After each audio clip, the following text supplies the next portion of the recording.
Friends அனைவருக்கும் வணக்கம். இன்றைக்கி நம்ம சேனலில் என்ன ரெசிபி பார்க்க போகிறோன்னா, ஆல்ரெடி தம்ப்நெயில் பார்த்து எல்லாருக்கும் தெரிஞ்சிருக்கும் ஃப்ரெண்ட்ஸ். மிக்சர் ரெசிபி தான் எப்படி செய்கிறது பார்க்கலாம். வீட்டிலே ரொம்ப சுலபமாக செஞ்சிடலாம். நம்ம என்ன தான் வெளியே வாங்கி சாப்பிட்டாலும் நம்ம வீட்டில் செஞ்சு சாப்பிட்ற ருசியே தனி தான் ஃப்ரெண்ட்ஸ். இப்போ இது எப்படி செய்கிறது பார்க்கலாம் வாங்க.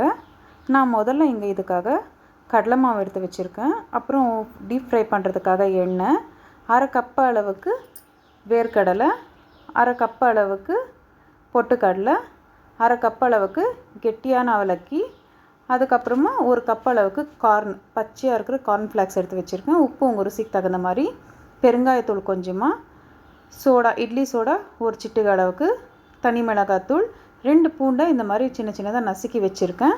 அதுக்கப்புறமா கருவேப்பிலை கொஞ்சமாக. இது இவ்வளோ தான் ஃப்ரெண்ட்ஸ் இதுக்கு தேவையான பொருட்கள். இப்போ முதல்ல நம்ம இங்கே ஒரு மிக்சிங் பவுலுக்கு நம்ம எடுத்து வச்சுருக்க கடலை மாவில் ஒரு கப்பு கடலை மாவு மட்டும் சேர்த்துக்கலாம். அதுக்கப்புறமா இட்லி சோடா ஒரு சிட்டிகை சேர்த்துக்கலாம். உப்பு அரை டீஸ்பூன் அளவுக்கு மட்டும் சேர்த்துக்கோங்க ஃப்ரெண்ட்ஸ், கரெக்டாக இருக்கும். தனி மிளகாத்தூள் அரை டீஸ்பூன், பெருங்காயத்தூள் ஒரு 1/4 டீஸ்பூன் போல். நல்லாயிருக்கும், ருசியும் நல்லாயிருக்கும், ஸ்மெல்லு நல்லாயிருக்கும் ஃப்ரெண்ட்ஸ். ஃப்ளேவரும் ரொம்ப அருமையாக இருக்கும். இப்போ இதை ஒரு வாட்டி ட்ரை மிக்ஸ் பண்ணி விட்டுட்டு, இதுக்கப்புறமா இதுக்கு கொஞ்சம் கொஞ்சமாக தண்ணி சேர்த்து கட்டி இல்லாத கலக்கிக்கணும் ஃப்ரெண்ட்ஸ். நல்லா கட்டி இருந்தால் நல்லா இருக்காது, அதனால் கொஞ்சம் கொஞ்சமாக தண்ணி சேர்த்து கலக்கிக்கலாம், நல்லா மிக்ஸ் பண்ணிக்கலாம்.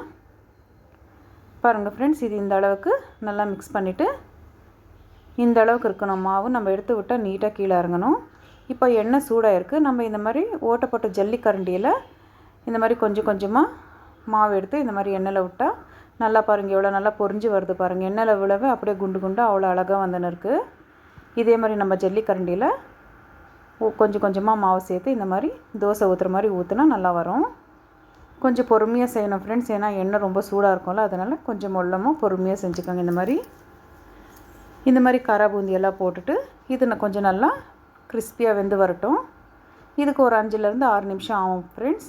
நீங்கள் உங்களுக்கு டவுட்டாக இருந்ததுன்னா ஒன்று எடுத்து வாயில் போட்டு பார்த்தீங்கன்னா தெரியும், நல்லா கிறிஸ்பியாக இருக்கும். அந்த அளவுக்கு இருந்தால் போதும். இப்போ எண்ணெய் இல்லாத நீட்டாக இதை எடுத்து செப்பரேட்டாக வச்சிடலாம். மறுபடியும் இருக்கிற காரா பூந்தி எல்லாமே அதே மாதிரி போட்டு பொரித்து எடுத்துக்கலாம். நம்ம எண்ணெயில் ஊற்றவே அவ்வளோ நல்லா குண்டு குண்டாக பொரிஞ்சு வந்துன்னு இருக்குது பாருங்கள் ஃப்ரெண்ட்ஸ், எவ்வளோ அழகாக இருக்குது பார்க்குறதுக்கு. இப்போ இதே மாதிரி காரா பூந்தியெல்லாம் பொரித்து எடுத்துக்கலாம். பாருங்கள் ஃப்ரெண்ட்ஸ், நல்லா வெந்திருக்கு. இதில் இருக்கிற பபிள்ஸ் எல்லாம் அடங்குந்து எடுத்துடலாம். இப்போ எண்ணெய் இல்லாத நல்லா வடிகட்டி ஒரு பாத்திரத்தில் சேர்த்துடலாம். பாருங்கள் ஃப்ரெண்ட்ஸ், காரா பூந்தி எவ்வளோ நல்லா ரெடியாக இருக்குது. இப்போ நம்ம மிக்சர் ரெடி பண்ணிடலாம். இதுக்காக மறுபடியும் ஒரு மிக்சிங் பவுலில் ஒரு கப் அளவுக்கு மட்டும் கடலை மாவு சேர்த்துக்கலாம். இப்போ இந்த கடலை மாவு கூடவே அரை டீஸ்பூன் அளவுக்கு மட்டும் உப்பு சேர்த்துக்கலாம். அரை டீஸ்பூன் அளவுக்கு தனி மிளகாத்தூள், இதுக்கு அரை டீஸ்பூன் அளவுக்கு மஞ்சள் தூள் சேர்த்துக்கணும். அதுக்கப்புறமா பெருங்காயம் ஒரு சிட்டிகை சேர்த்துக்கலாம். இதுக்கு அரிசி மாவு 2 டேபிள் ஸ்பூன் அளவுக்கு சேர்த்தா நல்லாயிருக்கும் ஃப்ரெண்ட்ஸ். இப்போ இதெல்லாமே ஒரு வாட்டி ட்ரை மிக்ஸ் பண்ணிவிட்டு, இப்போ சூடாக காஞ்சிருக்கிற எண்ணெயில் ஒரு ஸ்பூன் எண்ணெய் மட்டும் எடுத்து இதில் சேர்த்துக்கலாம்.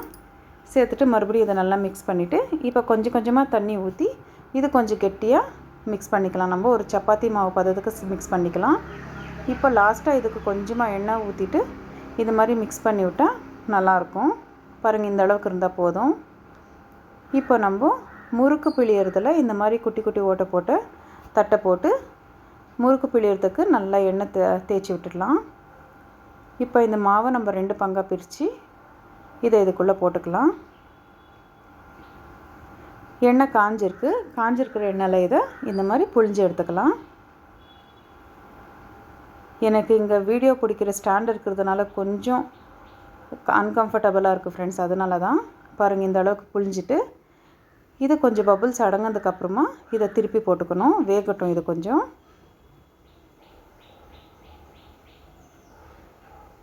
இது நல்லா வெந்தால் தான் நல்லாயிருக்கும், கிறிஸ்பியாக இருக்கும். பாருங்கள், ஒரு பக்கம் வெந்ததுக்கப்புறமா மறுபடியும் இன்னொரு பக்கத்துக்கு ரொம்ப பொறுமையாக திருப்பி விடணும். இந்த மாதிரி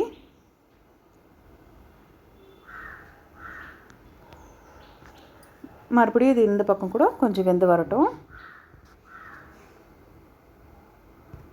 இது ஒரு 3லேருந்து 4 நிமிஷத்துக்குள்ளே ஆகிடும் ஃப்ரெண்ட்ஸ். மிக்சர் ரொம்ப சீக்கிரமாகவே வெந்துடும்.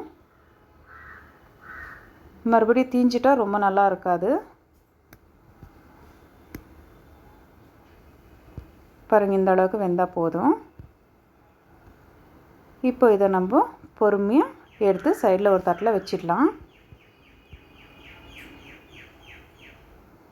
நான் கத்தி வச்சு தான் ஃப்ரெண்ட்ஸ் எடுத்துன்னு இருக்கேன். உங்கள்கிட்ட கம்பி இருந்ததுன்னா ஸ்டீல் கம்பி அதை வச்சு எடுத்துக்கலாம். மறுபடியும் பாருங்கள், இன்னும் இருக்கிற மிக்சர் கூட அதே மாதிரி பொழிஞ்சு விட்டுட்டேன்னா,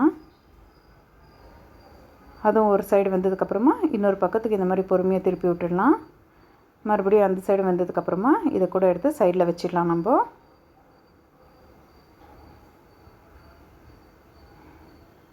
அதுக்கப்புறமா நம்ம எடுத்து வச்சுருக்க கார்ன்ஃப்ளாக்ஸ் கூட எண்ணெயில் போட்டால் எவ்வளோ நல்லா பொரிஞ்சு வருது பாருங்கள் ஃப்ரெண்ட்ஸ். அவ்வளோதான். இது நல்லா பொரிஞ்சு வந்ததுக்கப்புறமா இதை எண்ணெய் இல்லாத எடுத்துக்கலாம். இதில் கொஞ்சம் எண்ணெய் அதிகமாக இருக்கும், அதனால் இந்த மாதிரி தட்டிட்டு எடுத்துக்கலாம். இப்போ நம்ம எடுத்து வச்சுருக்க அவலக்கி இது கூட அது கூடயே சேர்த்துடலாம். அவல் சேர்த்துட்டு இது கூட நல்லா பொரிஞ்சு வந்ததுக்கப்புறமா இது கூட எடுத்து சைடில் வச்சிடலாம். இதில் கூட கொஞ்சம் எண்ணெய் அதிகமாக இருக்கும், அதனால் இந்த மாதிரி கொஞ்சம் தட்டி எடுத்துக்கோங்க ஃப்ரெண்ட்ஸ். இப்போ நம்ம எடுத்து வச்சுருக்க வேர்க்கடலை கூட இது கூடயே சேர்த்துட்டு இதை ஒரு 2 நிமிஷத்துக்கு பொறுமையாக வறுத்து எடுத்துக்கலாம். பாருங்கள், இந்த அளவுக்கு வதங்கினா போதும். இப்போ இது கூட எடுத்து சைடில் வச்சிடலாம். இப்போ நம்ம எடுத்து வச்சுருக்க பொட்டுக்கடலை கூட இது கூடயே சேர்த்து பொரித்து எடுத்துக்கலாம். இது தனியாக எண்ணெயில் போட்டால் ரொம்ப கஷ்டம் ஃப்ரெண்ட்ஸ் எடுக்கிறது, அதனால் இந்த மாதிரி நான் ஜல்லிக்கரண்டிலே வச்சு பொரித்து எடுத்துக்கிறேன். பாருங்கள், இந்த அளவுக்கு ஆனால் போதும் ஒரு 2 நிமிஷத்துக்கு. இப்போ எடுத்து சைடில் வச்சுட்டு மறுபடியும் நம்ம தட்டி வச்சுருக்க பூண்டு கூட அதே மாதிரி நல்லா பொரித்து எடுத்துக்கலாம். இப்போ இந்த பூண்டு கூட செப்பரேட்டாக எடுத்து வச்சிடலாம், போதும் இந்த அளவுக்கு வெந்தால். இப்போ நம்ம எடுத்து வச்சுருக்க கருவேப்பிலை கூட அதே மாதிரியே கொஞ்சம் பொரித்து எடுத்துக்கலாம். அவ்வளோதான் ஃப்ரெண்ட்ஸ், கருவேப்பிலை கூட நல்லா கிறிஸ்பியாக இருக்குது. இப்போ இது கூட எடுத்து சைடில் வச்சிடலாம். இப்போ பாருங்கள் ஃப்ரெண்ட்ஸ், நம்மளுக்கு மிக்சருக்கு தேவையான எல்லாமே ரெடியாக இருக்குது. காரா பூந்தி ரெடியாக இருக்குது. அது கூடவே நம்ம பொரித்து வச்சுருக்க கார்ன்ஃப்ளாக்ஸ் சேர்த்துக்கலாம். அவல் கூட அது கூடயே சேர்த்துக்கலாம். இந்த மிக்சர் வந்துட்டு கொஞ்சம் தூள் பண்ணிக்கலாம். இந்த மாதிரி நல்லா இந்த மாதிரி தூள் பண்ணிவிட்டு இது கூட இது கூடயே சேர்த்துக்கலாம். இப்போ நம்ம பொரித்து வச்சுருக்க வேர்க்கடலை, பொட்டுக்கடலை, கருவேப்பிலை, பூண்டு இதெல்லாமே இது கூடயே சேர்த்துக்கலாம். இப்போ இதுக்கு நம்ம ஒரு 1/2 டீஸ்பூன் அளவுக்கு உப்பு சேர்த்துக்கலாம் ஃப்ரெண்ட்ஸ். எதுக்காகனா நம்ம அவலில் அதுக்கப்புறமா கார்ன்ஃப்ளாக்ஸில் வந்து உப்பு இருக்காதுல்ல, அதனால் 1/2 டீஸ்பூன் அளவுக்கு உப்பு, 1/2 டீஸ்பூன் அளவுக்கு தனி மிளகாத்தூள் சேர்த்துட்டு இந்த மாதிரி நல்லா மிக்ஸ் பண்ணிடலாம். அவ்வளோதான். பாருங்கள் ஃப்ரெண்ட்ஸ், எவ்வளோ ருசியான ரொம்ப சுலபமாகவே செய்யக்கூடிய மிக்சர் ரெடியாக இருக்குது. இது ரொம்பவே ருசியாக இருக்கும். நீங்களும் இந்த ரெசிப்பியை கண்டிப்பாக வீட்டில் ட்ரை பண்ணி பாருங்கள் ஃப்ரெண்ட்ஸ். உங்களுக்கு இந்த ரெசிபி பிடிச்சிருந்ததுன்னா நம்ம வீடியோவை லைக் பண்ணுங்கள், ஷேர் பண்ணுங்கள், கமெண்ட் பண்ணுங்கள். மறக்காத நம்ம சேனலை சப்ஸ்கிரைப் பண்ணிக்கோங்க ஃப்ரெண்ட்ஸ். உங்கள் சப்போர்ட் எப்போவுமே இதே மாதிரி இருக்கட்டும். ரொம்ப நன்றி.